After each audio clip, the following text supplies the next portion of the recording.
Good morning, good afternoon, good day, depending where you are. Hi, I'm Griff. Welcome to our webinar entitled Growing Your Business with Returns. We'll be with you for the next hour. We're going to present some material, and then we're going to answer some questions that you have sent in prior to the event and some of the questions that you're sending in right now. Without any further ado, since I think most of you know who I am, these are your presenters for the day. I'm joined today by Lauren Yee. She's Senior Manager of Customer Trust, and she deals specifically with the returns product and policy. Welcome, Lauren. Thanks for having me again, Griff. And Lauren's an old hand at this. You've done several, so this should go well, right? Yes, this is, I think, our third or fourth one we've done so far. It is. But always really good to do a reminder for our customers in time for holiday. That's exactly right. And of course, I'm Griff. I've been with eBay for too long. Now let's move ahead. So on today's topics, we're going to talk about how offering returns can help you grow your business. We're going to tell you how we protect you with free returns and how you can minimize returns and streamline the returns process. And I'm hoping that most of the people who've tuned in are either considering or have already adopted a returns policy. We'll get into some of the details about what we consider from experience in both experience and research to be the best policies for you to consider. Ready? Sure. So let's start out about taking a look at the industry. We do a webinar like this every year, and I say that we do it around the same time every year. Yeah. It's September. This is not yet September. It's September, almost October, and this is the time of the year where a lot of our sellers are preparing or have already put their inventory onto the site and other places in time for holiday. And every year we talk about how the e-commerce market is really moving and is already at a place where the bar is continuously being set higher and higher. Buyers have come to expect free returns, they've come to expect free shipping, and if we looked at the market, say, 10 years ago, we might be in a place where that was revolutionary. But right now, this is something that buyers are looking for when they're making the purchase journey. It's something that we really see now as table stakes. Many retailers on site, on different sites and in brick and mortar have made part of their reputation about returns. Say, for example, Nordstrom or Amazon have very easy returns processes and policies. And we even see now sites such as Etsy, which is traditionally like a small business marketplace, now even offering and suggesting that their sellers set up a return policy, much like eBay has on our site today. So it can be table stakes, it can be a deal breaker, in fact. It could be a deal breaker, yes. So if a buyer is looking for an item to purchase and they realize, I don't see a return policy, then that might be one of the reasons why they decide to move on to an item that one of your competitors is selling. Exactly. Okay, that's good to know. I also want to note that the average return rate for e-commerce is about 12%, and 12%? We found actually that's not particularly high because in brick and mortar, you even see return rates up to like 30%. Oh. I would note that on eBay, our return rate is actually on average like about less than 5%. So our sellers are doing a good job, and there tends to be a little bit less return rate in our marketplace, but that's not to say that you shouldn't be prepared in case you get a return request. Yeah, I'm not surprised that eBay sellers' return rate would be a little lower than even the industry standard online for 12%, only because I think our sellers get experienced about what it is that makes a buyer not want to return an item, and they'll up their game. They'll increase their item description quality, their picture quality, they'll make their item price more competitive, and they'll do things like offer free returns, which kind of is the biggest confidence booster for buyers. We'll talk more about that in a minute. Now, everyone thinks, or many sellers, not all, but a lot of sellers think that when we change or offer or create policies and products to support things like returns, that we're doing this to make ourselves happy. But that's not the case, is it? It's more so that you're trying to create a good experience end to end for our buyer. Exactly. It's all, we see that actually 88% of shoppers review a retailer's return policy when shopping online, and that becomes increasingly more important during the holiday period where we see buyers looking for items typically for a gift for others, for friends, for family, and we see that 39% of holiday shoppers are looking for free returns when they're making their purchase online. They usually need that assurance just to ensure that if the item, doesn't work out as a gift, that they have the ability to return it. Not necessarily that they probably will. Right. In fact, we were talking earlier before we came on, and we're not going to reference it in this, but if anyone's interested, you can email me at griff@ebay.com and I'll send you the link. There was actually a study done a year or so ago, and it's a legit study. It was about the e-commerce environment in general, and the concept of returns. And it shows that any merchant, regardless of size, who offers a customer-focused, generous return policy usually sees no increase in their return rate, but does see an increase in sales. So having a customer-focused return policy can really boost your sales, because it can be the competitive differentiator when it comes to competing on a place like eBay. That's right. And then I also want to call out that a lot of our buyers are looking for, or buyers anywhere are looking for, typically a return policy that maybe even extend into the new year. So while a 30-day return policy may work very well during the regular calendar year, when you come to the holidays, this gift is probably going to be kept around until, you know, a special occasion, you know, maybe Christmas or Kwanzaa or Hanukkah, and they're going to be given at that time, and the buyer may actually need a little bit more time to coordinate the return back if it's something that didn't work out. Right. So through the new year is usually what we recommend. I know that one year we didn't mandate, but I think there was the option for we rewarded sellers who were offering. They were called extended returns. Do you remember that? I yes, think they were 90 days. Yes, so it was actually, it could be 90 days, or actually it was less depending on when you said it, but that was a policy that we had a couple years back. Now, because it's a little bit, we wanted to make it a little less confusing, we just recommend that either you offer 30-day or better. So 30 to 60 days is what we recommend. And of course, this is around the holidays, but you may find it works for you year-round. I did. I use at least 30 days for all of my listings on eBay. Yeah, I don't. Do you sell on eBay? I do sell on eBay. Yeah. I've been selling for 15 years now. Good for you. So actually, I am getting my inventory up, and it's a good reminder for me actually to go back and then take a look at all my policies and my item description, just like all of you are doing at home. Yeah. So a lot of eBay employees sell. I know I do, and Lauren does as well. And this gives us an insight into what you deal with day to day. So it's important for understanding your marketplace as well. So how do sellers win with returns? This is a good one. A lot of sellers come back to us, and now they know the reason why they should be offering returns. You know, it's a buyer expectation, but sellers ask us, you know, what's the proof in the pudding if they actually go back, update their policy, and offer returns? Like, do they see any benefit?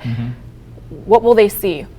So we did a little bit of a study or analysis last year. We looked at Q4 data for 2016, and it's about the holiday period, about this time last year, and we took a look at sellers that sold their items with different types of return policies. And we found that if you were a seller that was moving from a return policy that was like maybe the least generous, maybe you didn't offer returns and you moved to something better, such as 14-day or maybe 30-day free returns, or even 60-day, you could receive as much as like a 34% increase in sales, so an increase in conversion. And if you haven't already, I would suggest that you actually take a look at our Seller Center page. It's ebay.com/returns, and we've actually published the chart in there so you can see where you stand with your return policy today, and if you were to move it up to a more generous policy, what type of conversion you could receive based on that. Yeah, it's good.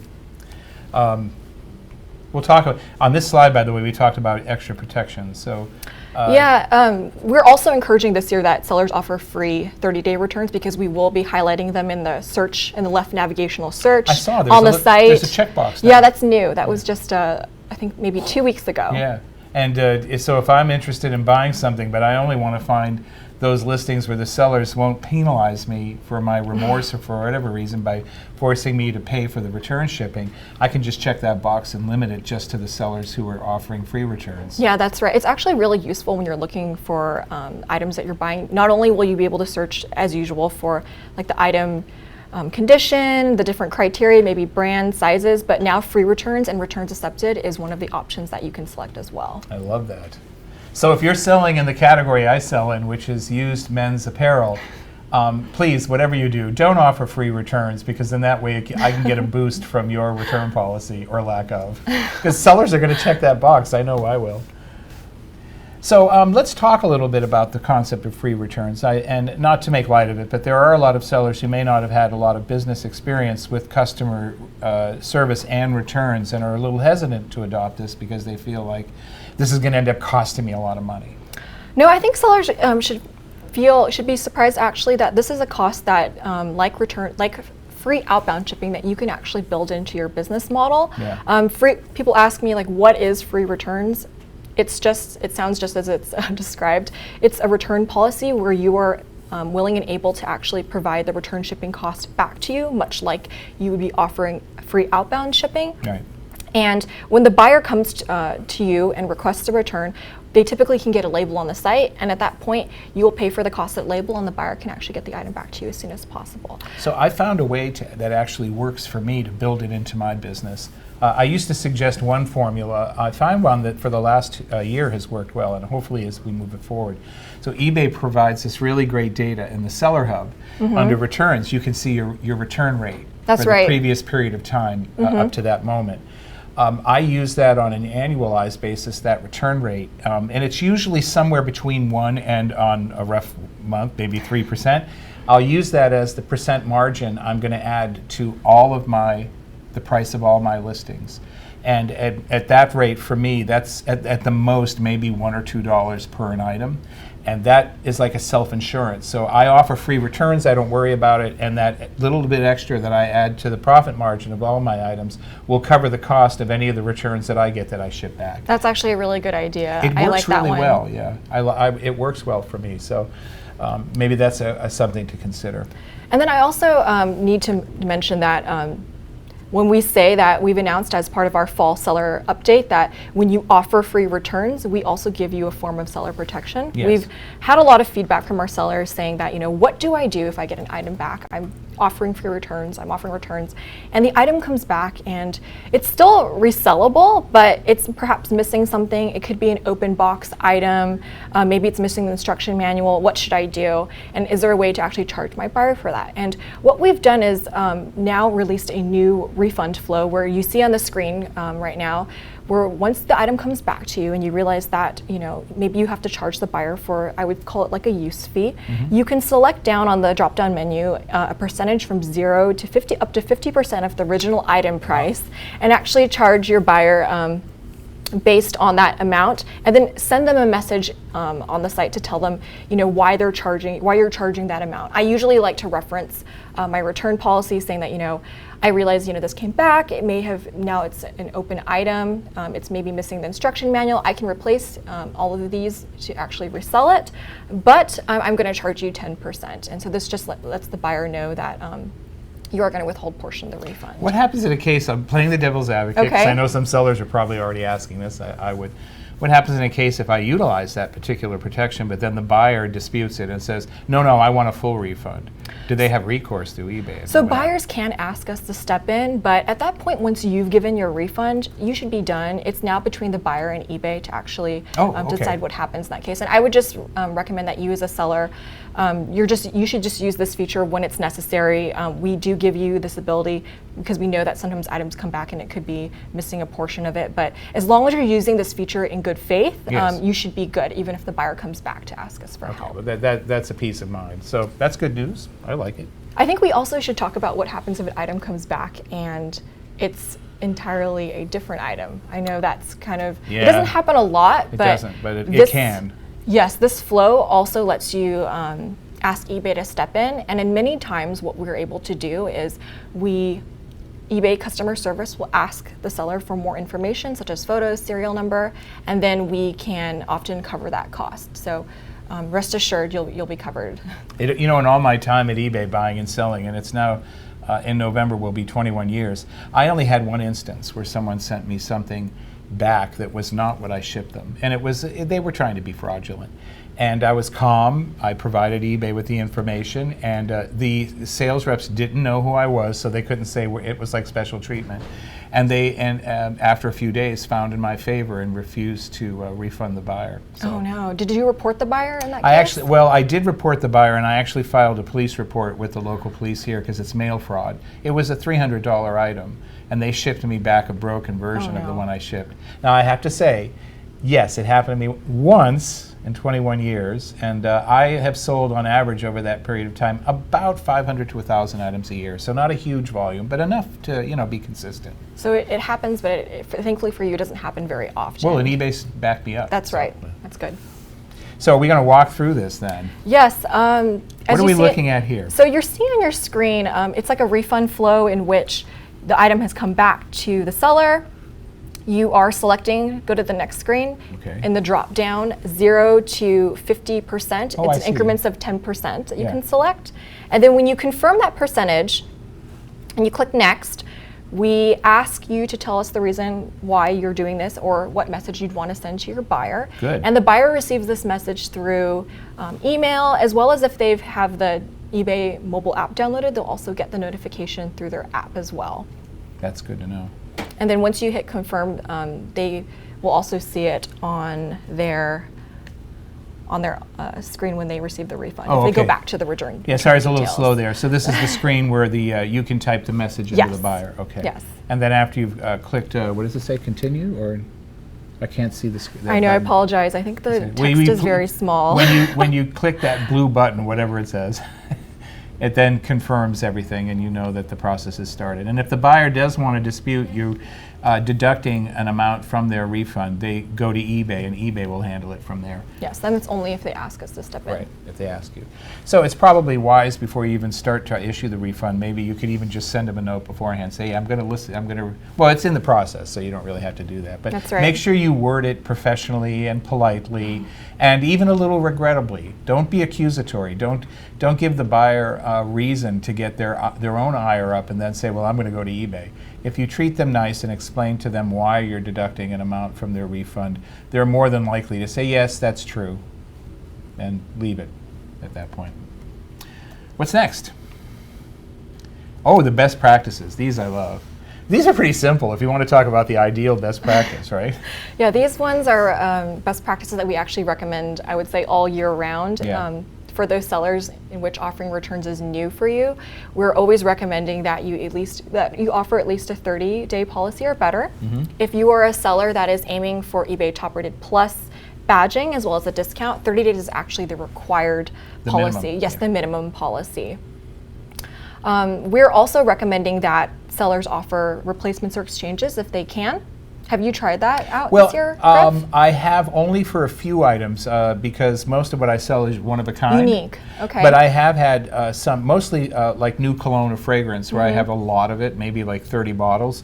And if something arrives broken, and one bottle did, and not shattered, but there was a problem with the casing, I say, well, keep that one, and I'll either refund you or send you a replacement. And they asked for a replacement, so I just sipped a new one. Yeah. Nice. Yes, I remember that's a feature actually we launched last year, and I'm glad you've been using and that. well, that was the only time I had to use it. The only yeah. time, okay. So for replacements, as Griff mentioned, this actually works really well if you sell items that are fixed price, multi-quantity. That's right. Yeah. Any seller can offer exchanges. So if you're a seller that sells maybe different, you sell a bunch of different clothing, fashion items, You sell could shoes, do that, you could yeah. actually do that. Typically, it works best with the same Yeah. type of item, but it's also a possibility. I think I'll try it because what I figured I could do is if I know your size that you bought the shirt in inches, I have categories that are based on chest size in inches for So my that works shirts. out perfectly. They can I would just shop send them around. that link and I'd say, here, pick one of these out if you want to replace it. Yep, they can shop around in your other categories. Or get a refund. Or get a it's refund. buyer's choice. That's is right. yes. Yep, it's the policy that you select when you list your item for sale or revise. You can Yeah. either offer replacement, exchange, or full refund. Yeah, I love getting rid of inventory, so replacements is a Yeah, great idea. it's right? kind of cool to be able to save the sale in that respect. And what about the response time? So we say as soon as possible, within 24 up to 48 hours. You want to do this very quickly because if you were a buyer and you're waiting for the seller to at least respond to you, waiting a couple of days is usually not the best way to win back your customer. Yeah. I think you just said something really important, Lauren. For the buyer, according to the buyer, they want a response back. It's really important when you're formulating your policies as a seller to make sure that you're thinking as though you were the buyer.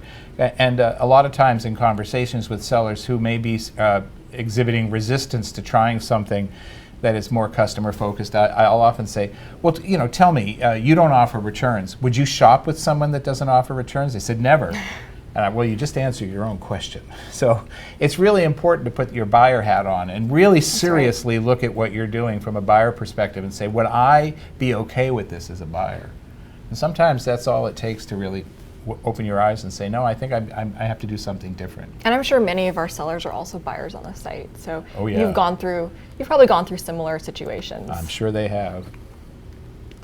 Now, talk to us a little bit of automation. I know that there has been built-in return automation into the process, but it's kind of a seller opt-in. So all of my returns for the last, well, since it's been available, are automatic. When a buyer wants to return something, they don't have to ask me for, would you take this return, or I want to return this. When they indicate that they want to return an item, I've got it set up, and you can do this too, and I'm sure some of you have, where just the process starts. So they can immediately print their label and ship the item back. That's right. So I know, Griff, you're actually very good about setting up those return automation rules through your return preferences page. Sellers can still do that today. Yeah. So if they were to go to ebay.com/return preferences, they could actually set up return rules to automatically accept as well as refund their buyers. But as of the seller announcement that we had last week, sure. Starting next month, if you are a seller and you already have a return policy on site and the buyer pays for return shipping, so typically this is like a remorse return. When someone says, I just don't want this anymore, can I return it? What happens on the upfront for sellers that don't have return policy set is that eBay will automatically approve the return and then provide the return shipping label to your buyer. So it kind of acts as if it's basically acting as if you have those return automation rules set up in your return preferences page. And we do see that it takes sellers on average about a day and a half to actually get back to their buyers. So this experience where the buyer just wants to return the item back and they're paying for the label, we wanted to move that a little bit quicker. Oh, I see. So this is, if the returns aren't free or you have no return policy, those will be automatically. So if you don't have a return policy, this doesn't apply to you. Oh, you can still not offer returns. That's always an option. Okay, I just want to make sure. But this is for sellers who are offering returns. They've told us that, I do offer a return policy, and if the buyer wants to return, go ahead. So that portion of the return, policy is basically accelerated. And then we also will be rolling out a new feature where, starting next month, if you offer a return policy and you forget to answer it and it's a SNAD, so a significantly not as described return reason, or you offer free returns, we still give you the 3 business days to get back to your buyer. But if you don't, then we're going to also automate that return. Okay. Well, because that sometimes sense. Buyers get stuck and they ask us to step in, and it's a less like pleasant experience for the both buyer and seller. Yeah. So at least getting it to the next stage and letting the buyer get the item into the mail does help both parties. And actually, it prevents you from getting defects because you don't have to worry about them escalating as well. Right, and I, when I was considering this, I thought, what would I want as a buyer? And if I have to return something, and my experience has been with other merchants, that the easier the process, the more delighted I am, and the more I tend to want to shop at that place again.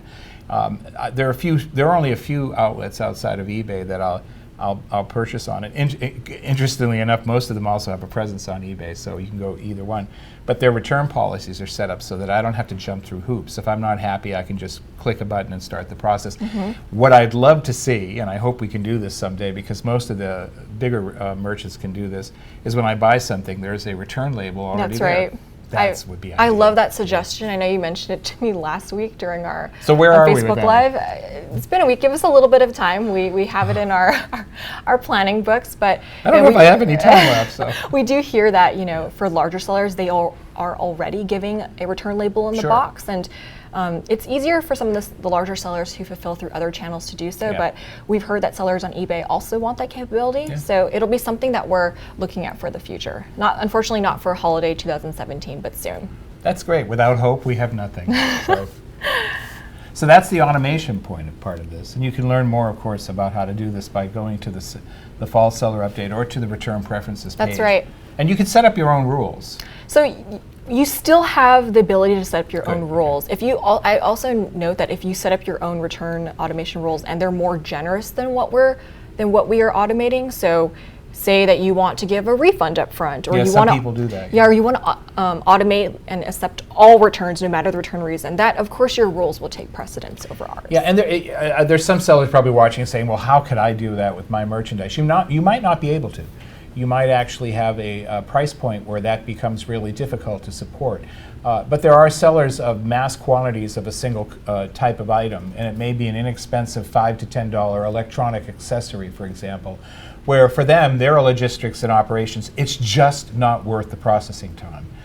When they've run the numbers and they've put numbers to time and effort and and materials, it's easier and more cost effective for these sellers to just say, well, here's your refund, and move on, as opposed to making a bigger case out of it. Again, but those are usually lower price point items, and they're usually lots of them. They have a huge inventory of them. So if you're selling unique or one-of-a-kind items, pretty sure that's probably not going to work for you, but who knows? You might want to try it.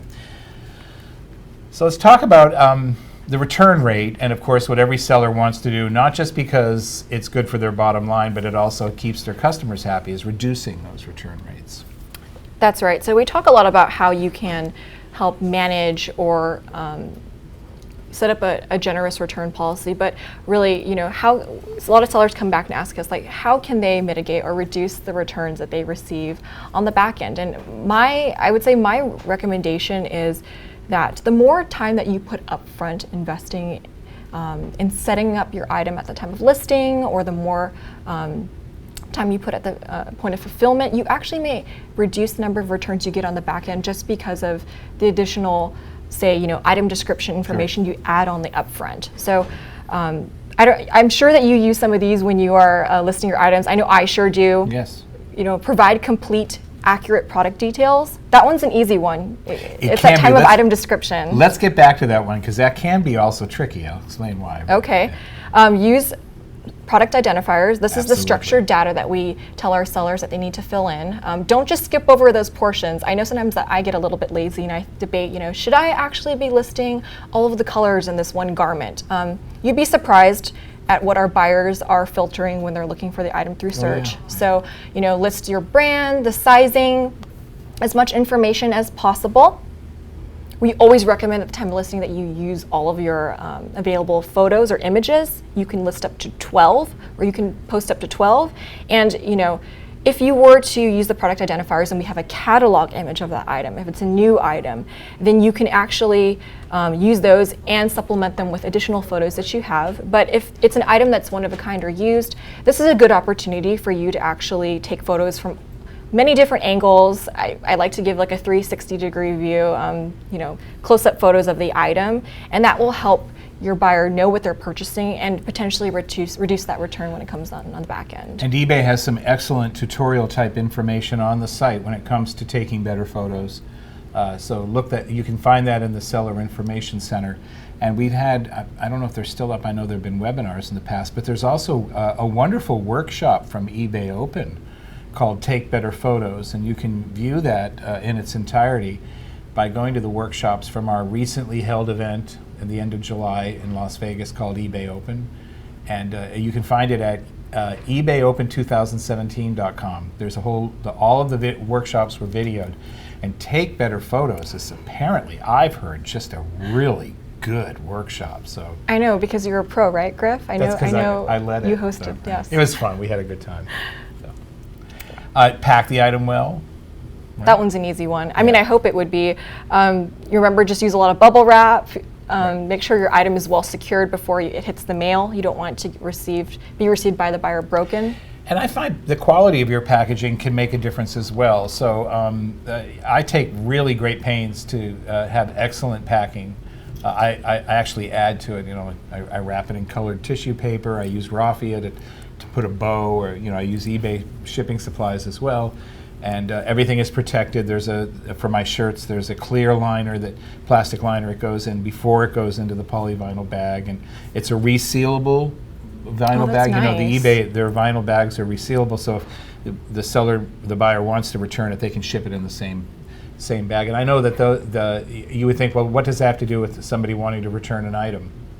And one of the things the study shows is that if a buyer is otherwise delighted with their experience with you, in some cases they may initially find that they don't want the item, but you have a 30-day return policy, and they think, well, okay, I'll get to it next week. And we know this happens. And then a week later they go, well, let me try it on again. And they go, you know what?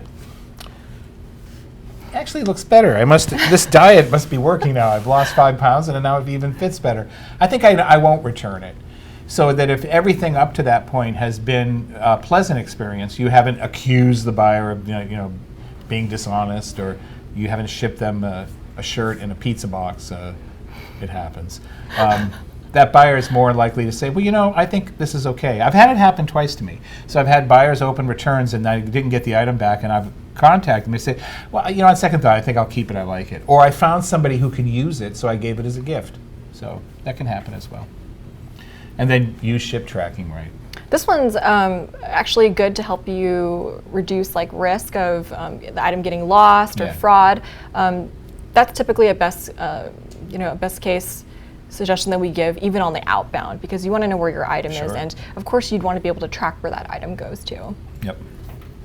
And evaluate historical return requests. What do you mean? Is this tracking what your past history is? So remember how you mentioned that you like going to the seller hub to review your return requests? I do, yeah. I would admit that I'm a little bit obsessive about it too. I like to go there. I don't know why. I like to actually see, I actually like to see which items ended up being handled late as well as the ones that I get returns on, just because I think it's really interesting to be able to evaluate and diagnose, like, was this, you know, a fault at the point where I, you know, didn't pack it well enough? Maybe was this item one that's like not as good quality as some of the others that I sell. And when you look at your returns history on there, it'll actually show which items that, you know, came back and for which categories. And I think it's really useful and powerful for sellers to have that information, because I know that they're selling a lot, they're very busy, they maybe process returns very quickly, and they don't look back and then realize, you know, this particular item, you know, maybe I have to evaluate.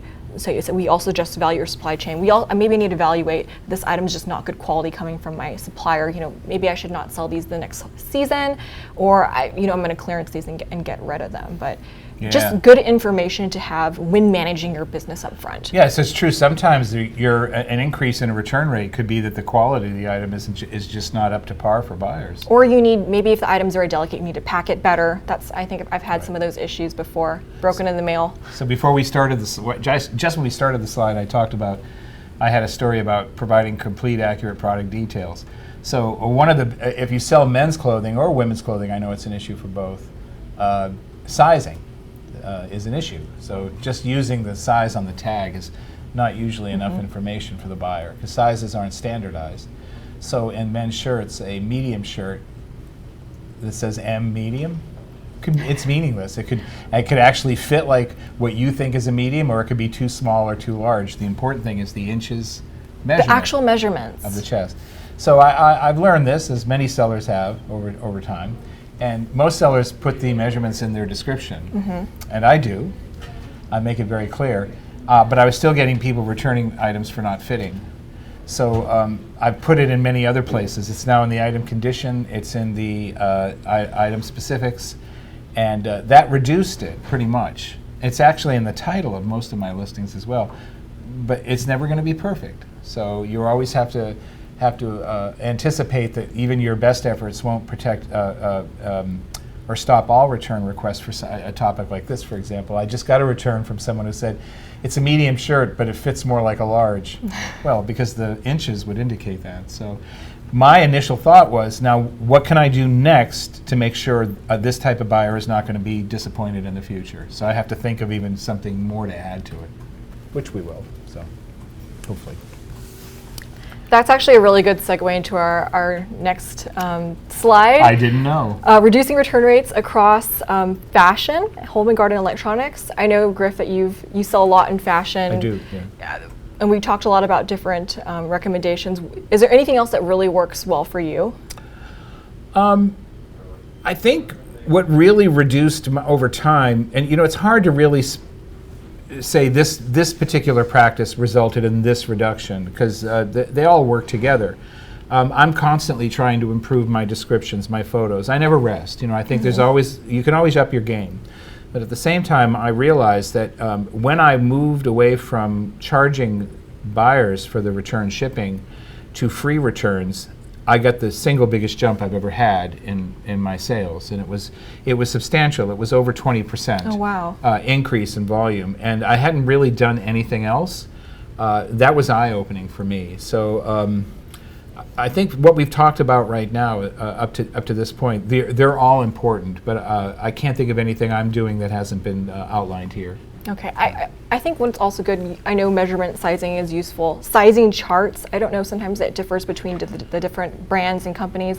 I like to buy I like to buy like tennis shoes and sneakers, and I know that sometimes the sizing charts are a little bit different just between brands. So I often like to give information on my listing to say that, you know, this fits more like a true like US 8 versus, you know, maybe I should size down on this one. Oh no, a sizing chart is a good idea as long as it's consistent, which is difficult to do among across various brands.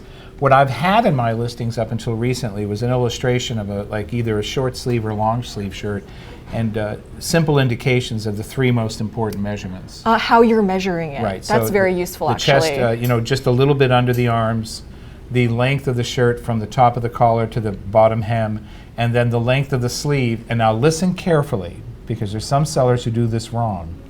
When you're measuring men's shirts, the length of the sleeve length is always taken from the center nape of the top of the collar all the way down to the cuff in a single line. It doesn't stop at the shoulder and then a shoulder measurement. Those are useless, by the way.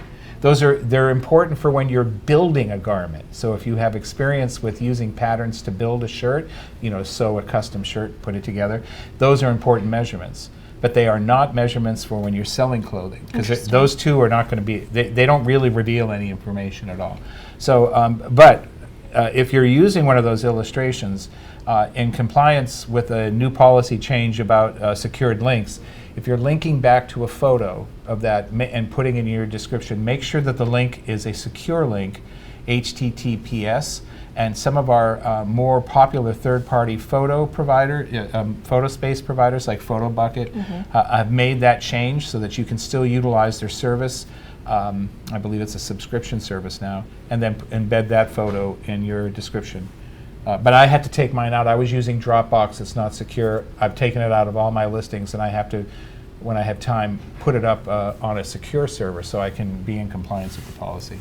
Great, that's an awesome recommendation. I really like the suggestion to use the size chart diagram. Yeah. I think I'll probably add that to my listings too. So if you want a copy of the one I use, just email me at griff@ebay.com and I'll send it to you free of charge. Both of them. And I only have ones for men's shirts. I don't have any for women's clothing. Yeah. We touched a little bit on electronics and using product identifiers. Yes, this one's important for electronics because we tend to have on eBay a lot of the cataloged information already. So if you're selling your phone, you're selling, you know, a camera, if you type in that ISBN or serial number, not serial number, ISBN or like SKU number, typically it'll bring up the item that you're selling already, and we'll have images as well as some of the standard information, so you don't have to put everything in. Right. You can put supplemental information in. And then of course for electronics, remember to include the instruction manual if the item is not new. More information you have for this item, the better. I like to actually go back to the manufacturer's website, and if I don't have the instruction manual in hand, I print it out and include it with the item, and that will help the buyer when they actually receive that. I love that third point, because I've talked to sellers over the years I've been here who have had experience with selling an electronic part, which if it's not inserted properly into another device, or if it's not tied like a stereo component, if it's not hooked up properly, you can actually damage it.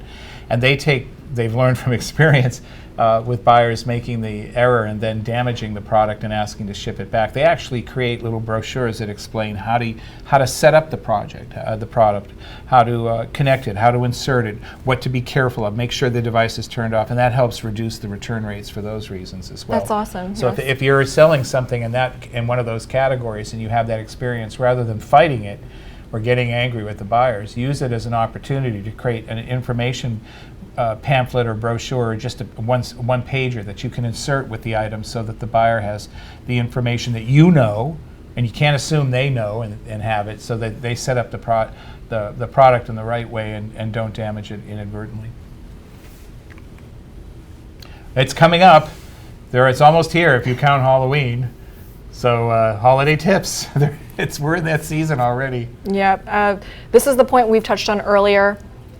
As you're getting your inventory ready for the holidays, this is the end of September already, set up your 60-day returns, revisit those listings to make sure that you have a return policy set up. And remember that when you receive a return, you want to make sure to respond to it as soon as possible. Mm-hmm. You always have the opportunity to automate your returns, in addition to that policy that we are announcing, that we've just announced for seller update and will be launching next month. Sure. And then One other interesting thing which I think you should take in consideration is to create a holiday plan or an operations plan of what you should be doing when you receive returns back. So if you're fulfilling and you're very busy during the holidays selling and getting that inventory out, it's really easy just to be able to get a return back and throw it in the corner and forget about it. But you really might actually want to get that back onto the site because it's potential sales that you're missing for an item that is still resellable. So sometimes you could, separate returns by what's immediately resellable, what needs repair, or maybe refurbishment, and then, what could be listed at the end of your clearance. So if something is like not relevant to that holiday, it's passed already, then maybe you can now sell it as an end of year clearance. A lot of thought goes into that. That's good. Okay, let's talk about a single seller story. So Official Puma Store is one of our really great sellers we have on site. You may have seen some of their inventory highlighted in our deals or on our front page recently. I have personally not bought any a shoe yet from them. I have my eye on one of the pairs. Probably will do that when I get back to my desk.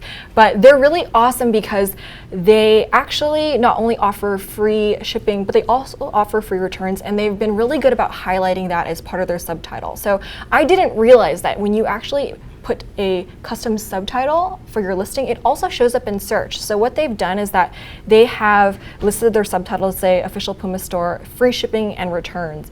And not only now will their item be, that information be highlighted in search, and we're already doing that as of this month, but the item can be searched on the left navigational filter. It will come up now within their item description, and it's just a really good proposition the buyer now knows when they're considering purchasing that item. Of course, you utilize that carefully because there is a charge for subtitles. There is a charge for subtitles, but we're actually going to be showing free returns as like a badge or another piece of information in the search in addition to that filter, so buyers will see it when they're shopping through the site. Okay. That's important. Now it's time for your questions and hopefully our answers, and hopefully the answers we give are accurate. We have lots of questions you've sent in. Our question moderators are sending us questions as they come in as well, and we'll try in the next 20 minutes to get to as many of them as possible. So let's start right off with Dorothy from Denison, Texas, who says, if we say returns for 30 days, what does eBay consider to be the 30 days? And I can extrapolate on that, if Dorothy, hopefully I'm assuming that some of the things you meant. When does 30 days start? Is it 30 consecutive days, or is it only business days? How does that work? So it is 30 consecutive days. I imagine it would get kind of confusing if we just did business days or minus holidays, but it is 30 calendar days, and that starts from the time in which the item arrives to the buyer. Not when they paid for it. Not when they paid for it. So it's the delivery confirmation. That's right. So the delivery date, when the item arrives at the door, the buyer has 30 days from that point to actually return the item back to you or to start a request. In cases where there's no delivery date confirmation and tracking, do we just use the estimate? That's right. We do use the estimated delivery date. Okay. Thank you, Dorothy, for that question. Bonnie from Arizona says, if a buyer misused return reason as item not as described to return for free when it's really buyer's remorse, or if the item is not in the same condition when it's returned, two cases, but I understand what you're saying. Is there any recourse for the seller? So the first one being the seller charges for return shipping, and then the buyer selects one of the reasons for the return, which automatically defaults to free returns, and that's if the item is not as described. But the seller gets the item back and it's perfectly as described. So for that one, hopefully that doesn't happen a lot in your sales or your returns that you're having. This one's a little bit more difficult. I would actually recommend that you try to build the cost of doing returns in general for the return rate you're getting into your business. If you have had this happen. If you have had this happen before, if this is the first time thing, unfortunately, like it happens sometimes, I would just try to get the item back onto the site as soon as possible and get your buyer their refund. But once you've actually started selling a while, and you're able to actually identify, this is my return rate, this is the cost I associate with it, you could build that back into your business model. So the second part of Bonnie's question is, or if the item is not in the same, well, it just disappeared. Hold that off, by the way. So if the item arrives and it's not in the condition it was received, if the buyer had selected item not as described and they ship something back that is different condition than what the seller sent, does the seller have recourse there? So it depends. If you're offering, I know they can dispute it in the process. That's right. If you're offering the free shipping up front, we do have that flow that we just went through where they Right. can select the percentage that they want to that you want to withhold. But if the item is so damaged and you really can't resell and it's just not like refurbishable, then that's when I actually recommend that you ask eBay to step in, and then oftentimes we're able to cover that. Is that still the same process, though, when the buyer has selected item not as described for the return?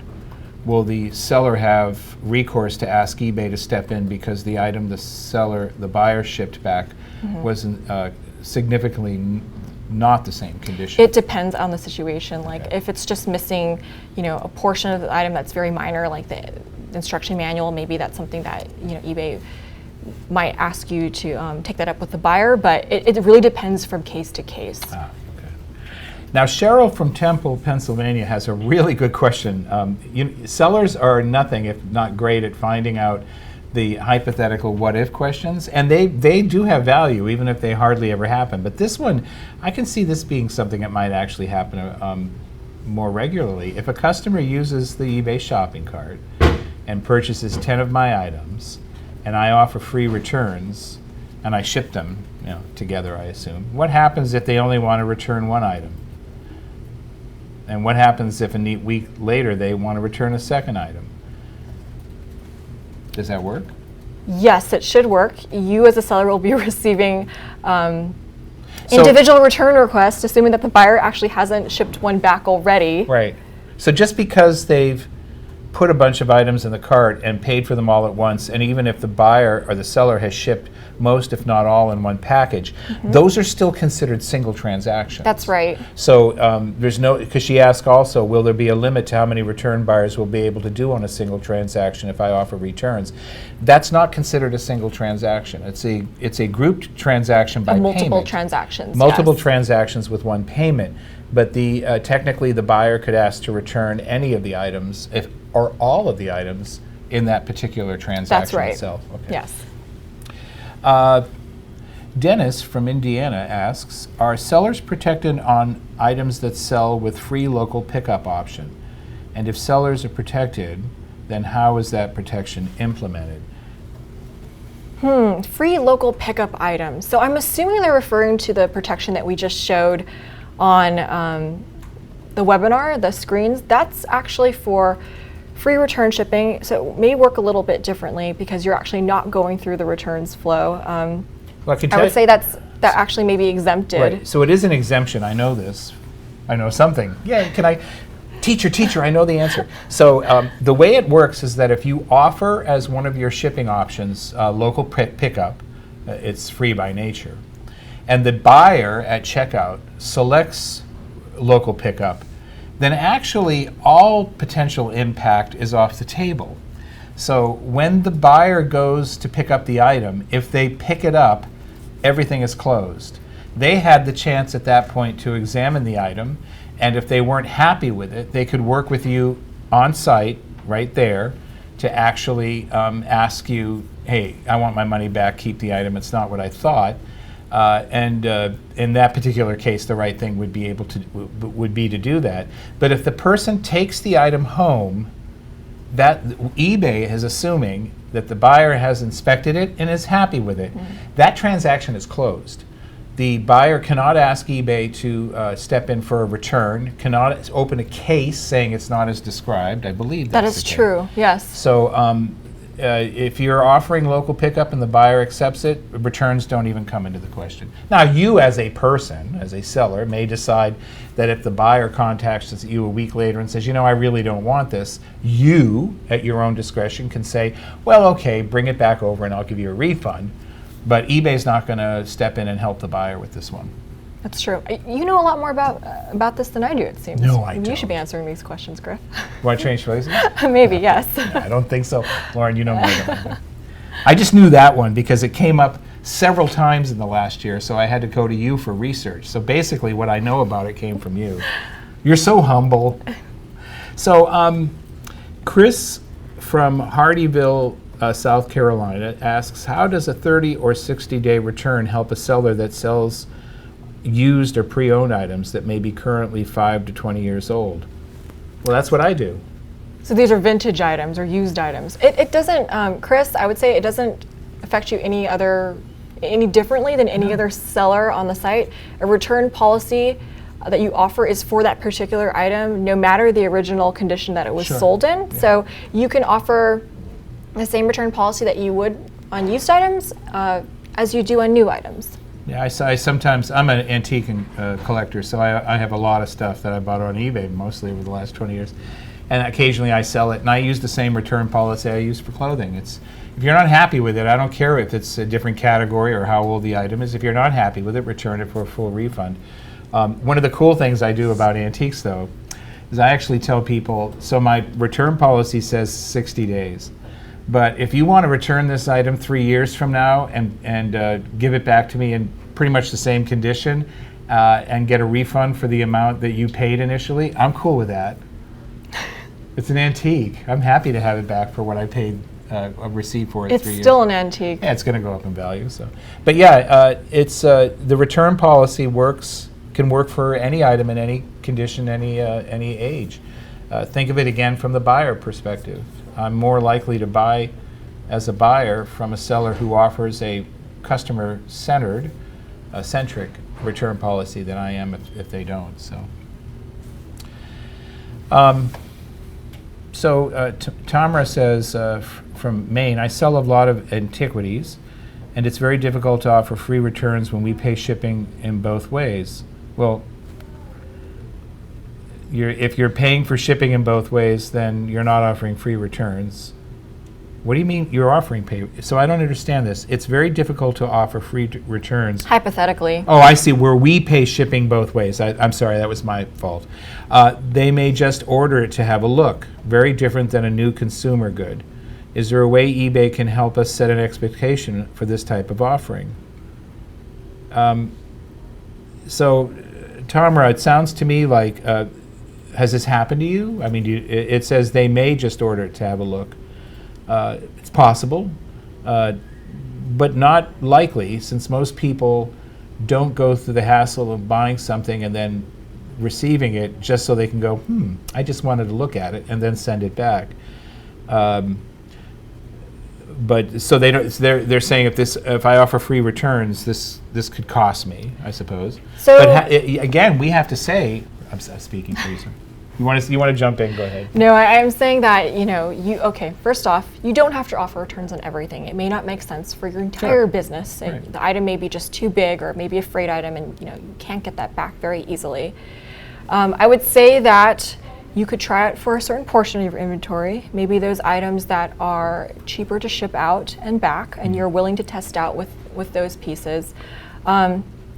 We do know that it's expensive depending on just the type of item, but give it a shot and you actually could see like an increase in sales. You don't know until you try. So if this is a what if and you actually haven't had this happen, my advice to everyone is to always, you can always test. You don't have to offer free returns on everything, as Lauren said. Select a few items, make free returns part of those items, and then track what happens with them. This will give you some indication to the truth behind your potential hypothesis. If it's positive outcome, continue adding more items to free returns and tracking how well they do. It's the best way to adopt a business practice. It's what we do at eBay.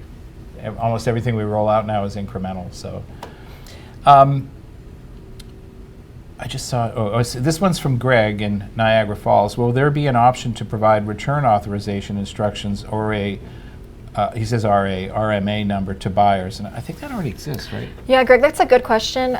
You can still do that today at your return preferences page. If you go to ebay.com/return preferences, you can select at the bottom of the page if you want to offer or use a return merchandise authorization number there. What that does is it just lets you assign that number before the buyer is able to ship the item back to you. And the good part about opting and checking that box is that the number will be printed on the label if you use eBay labels, so you know when you get the item back, which item this corresponds to. And this ties into what Lauren said, what you said earlier about holiday operations. So for most of the folks watching, you're probably running businesses that have a volume where you wouldn't need an RMA process, but we do have sellers on eBay who actually have an RMA or return merchandise authorization process so that they can better route when the package comes in. They have their own return department. They can match it with the actual transaction on eBay or whatever marketplace they're selling on, and then they have an automated process of their own for issuing the refunds. So lots of sellers on eBay use this in their own operations, and we do support it. You just have to go to the preference page and then select that. Let's see. Deidre says, how do you build returns into your business model? Well, I think I gave an example. Touched on that one earlier. Do you build it into yours? Yeah, so what I typically do is, since I look at my seller hub page quite frequently, I know my return rate. And what I do is I calculate on average how much a return label costs. Sure. Yeah. And then I figure that cost out for say 100 transactions, and based on my return rate, I divide that return cost and then add it into the margin for all of those, for basically that number of listings on the site. I've done that too, and it does work. You kind of have to keep going back to it. So this is one of the reasons why tracking your business continually over time is really important for running your business. You use that data to actually make decisions. For example, is there an incremental amount that I can add to my profit margin that will allow me to provide free returns basically at no cost, because I'm using part of the margin that I built in. If you're selling, you should be keeping books. It's part of the process to manage your business, is to measure it. And then I have a column that says returns, and that's the incremental amount that I'll add to my margin. And when I say incremental, based on my volume and my return rate, it can be anywhere from 10 cents to $1 that I would add in. I've tried using now the return rate itself, which is more dynamic, and that seems to work as well. You adjust that amount over time if your return rate goes up or down from year over year. But this is really important reason for why you need to track your business. And then once you have that data, you can safely and with a lot of confidence and peace of mind build that incremental cost into your business, and you don't worry about it. If someone says, I want to return this, the first thing you're thinking isn't, oh my God, this is going to cost me. What you're thinking is, okay, great, send it back, and I'm going to try to make you happy, and I don't want you to be, I want you to come back and spend more money, and the last thing I'm thinking about is, how does this going to impact me, right? Yeah. And that's a nice feeling. So, right here from San Jose, Maria T says, if I offer a discount for multiple purchased items and the buyer does want to return one of the items, what happens with the discount? So I think I understand your question, Maria, and it's a good one. I'm running a promotion or a markdown sale, and they've purchased items from me. But maybe part of the discount was the fact that they bought multiple items. Now they want to return one. What's the cost I have to refund back to them? So it should actually work out that the buyer receives like a prorated or a percentage of that discount being applied to that refund. So they won't get the full amount back, but say if the discount is like 10%, then you're 10% across multiple items, then they're just going to get that proportion of the 10% allocated to that item. And I believe it's like by item cost. Right. Item cost to the total for that one item. Okay. I hope that answered your question. If not, email me at griff@ebay.com. Terry from Florida says, I get returns for the wrong size even though I put the size in inches in the description. I hear you. What else can I do? I offer free shipping, so I lose money with each return. Thank you. So remember how to add the cost of either free outward or inbound shipping to your price of your item so that you're not worried about making a loss on it. And for getting returns from the wrong size, you're doing the right thing by putting it in inches. I had the same issue where I still got inordinate number of return requests for not fitting. So I started putting the size in inches in the item specifics as a separate specific, the most important one being chest. So I'd say chest and diameter with the inches. You might want to start, depending if you're selling internationally, chest sizes in centimeters. Remember that there are only 2 countries left in the world that use the old British imperial system of measurement, and that's America and some other country I can't think of right now. The rest of the world went metric years ago. So when you talk inches to people in Europe or in Asia, they go, what's it in centimeters? So putting it in centimeters is important. I've started putting it in the title so that it shows up there right on the top. And perhaps you could put it in the description as well. So, I mean, the condition. So if you utilize that, you'd have it in 4 places. And then if you have a size chart, that's another help. It can't guarantee that someone's still going to miss it, but it should help reduce your current rate of returns based on the item not fitting. You can lead a buyer to a listing, but you can't make them read. I think Dorothy Parker said that. Are there templates, asked Tom, this is Tamara from Maine again, are there templates of return policies on the eBay site? The slides are so tiny it's hard to see. Maybe have one on one of the screens? So I don't think we have actual templates of return policies, right? For the templates, I think what she's actually asking for is like, where can you actually see the return policies and where can you set them up? So I apologize if you can't see the slides. What you can actually do is when you are going to list your item or you're revising an item, what you would do is scroll down to the portion of the listing where like the shipping options and the return options are. And what you can do is that's the place that you can click returns accepted. And then that's the place where you can actually select the return window, who pays for return shipping, as well as whether you want to offer a replacement or exchange. So there's not necessarily a template. It's just a portion of the listing that you have to fill in before you hit submit. So we only have time for one more question. Again, I want to thank everyone that sent questions in. Your participation is what makes these so successful as webinars. And this is an interesting one, and actually the answer may be drawn out, but I'm going to leave you to give it to you. Michelle from Los Angeles says, how would you handle returns from outside the country? So you've shipped something internationally. That's a good one. That can be really tricky. That one is really tough right now, and with those international transactions where you may have to facilitate a return coming back, that one is a little bit more difficult because we actually don't have labels right now. You'd have to coordinate with the buyer to perhaps give them some type of, money to actually purchase a label through their post office, or maybe if you are a seller that actually already offers labels and you have your own carrier contract, you can do that already. But this takes a little bit more of finesse of going back and forth with your buyer. So there's not really an easy way to do it right now. This is not to say that you shouldn't do it, but it may take a little bit more coordination to get that item back for you. And you can build that into the cost of shipping internationally if you're doing your own shipping and not using the global shipping program that eBay provides by making your shipping a flat fee for the return and just padding it with enough to cover that possibility. It may be discouraging to international buyers, but something to keep in mind is that an international buyer that's determined to buy your one-of-a-kind item is probably going to be okay with paying a little more in shipping. Does it work the same way for the global shipping program, though? No, global shipping program, actually, I think for a lot of those transactions, depending on the reason for return, sometimes eBay is able to take a look at it and help resolve and pay out for times, for example, in which the item has actually been damaged or broken in transit. But for that, they'd also have to work with the seller. We don't see a lot of those transactions come through, but we know that they do, and that's one where you'd actually have to coordinate as well. Even with GSP? Yes, even with GSP. So one of the important things to remember, though, about GSP is that when you're doing the return, you have to advise the GSP, global shipping buyer, to open a case, to go directly to eBay and start the process there. You are not responsible refunding the entire amount that a global shipping program buyer has paid, because part of the payment went to you for what you charged them for either both the item and if you charged any part of the domestic leg of shipping.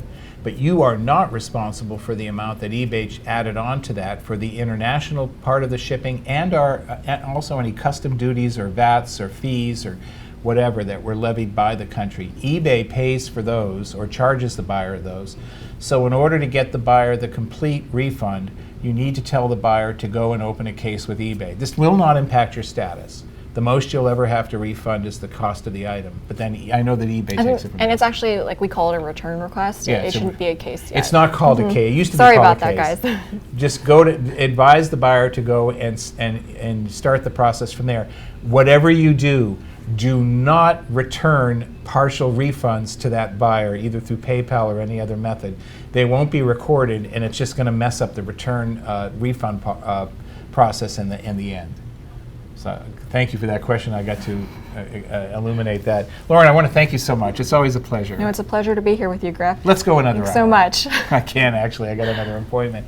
And thank you also as well for stopping by and viewing our webinar. Remember, we have a continuing webinar series, not every Wednesday, but a lot of Wednesdays right at this time Pacific, usually starting at 11 a.m. in the morning Pacific time. If you want to be updated on upcoming webinars and view webinars that we've already done that have been recorded, go to ebay.com/webinars and you can view them there. Remember, eBay selling can be a lot of fun, can be a lot of profit, but there's a lot to learn and a lot to know, and it can be hard work as well. And for that, we're appreciative. Have a happy holiday season, and we'll see you soon. On behalf of eBay and on behalf of Lauren, Happy selling. I'm Griff, and like she said, happy selling. We'll see you later. Bye. Thanks, guys.